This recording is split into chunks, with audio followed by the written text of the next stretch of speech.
Bonjour chers étudiantes et bienvenue dans cette nouvelle vidéo.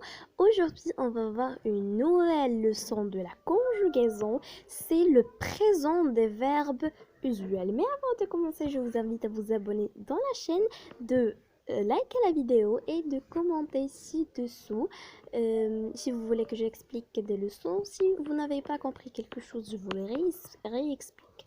Donc c'est parti, on commence la vidéo. Le présent de l'indicatif exprime un fait qui se déroule au moment où on le rapporte.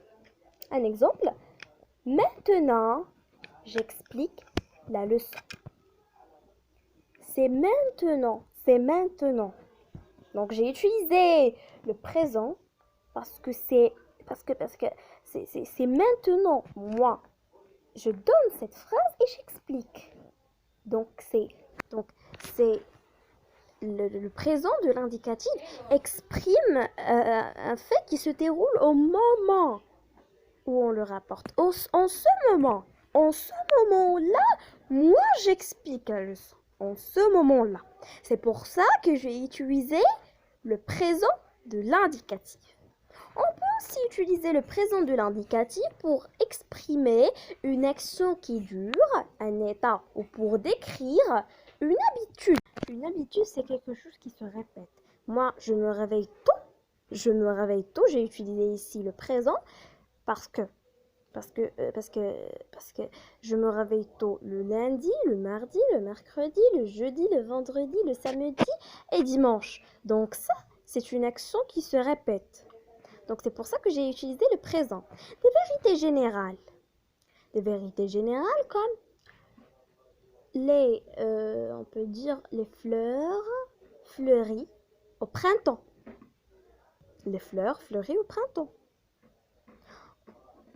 On peut pas quelqu'un vient et dit les fleurs fleuries en automne par exemple, en automne. Non. Donc des vérités générales, c'est que tout le monde la connaît. Les fleurs fleuries au printemps. On peut pas dire les fleurs fleuries en automne. Non. Donc c'est pour ça qu'on a utilisé le présent.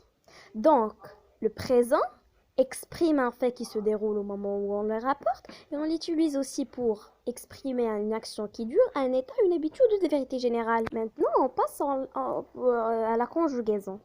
Les terminaisons au présent de l'indicatif. Pour les personnes, on va voir les verbes du premier groupe, du deuxième et du troisième groupe. Aux personnes du singulier, je, tu, il et elle. Pour les verbes du troisième groupe, ou plutôt du premier groupe, c'est la même terminaison pour tous les verbes. Je, tu, es, il, Pour les personnes du pluriel, nous, ons, vous, ez, il, avec s, ent, elle, avec s, ent. Alors, si tu sais conjuguer le verbe chanter, tu sais conjuguer tous les verbes du premier groupe. Donc, les verbes du premier groupe sont des verbes réguliers.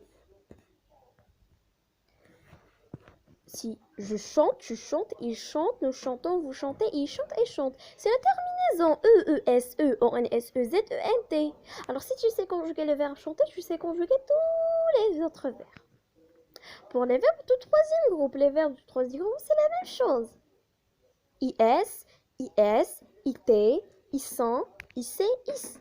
Je finis, tu finis, il finit, nous finissons, vous finissez, ils finissent. Alors si tu sais conjuguer le verbe finir, tu sais conjuguer tous les verbes du troisième groupe. Deuxième groupe, excusez-moi. Les verbes du troisième groupe. Les verbes du troisième groupe ont plusieurs terminaisons.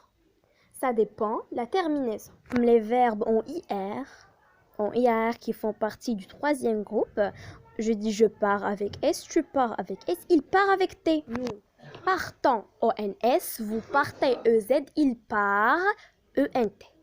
Les verbes en DER comme le verbe descendre. Je descends DS, tu descends DS, il descend D.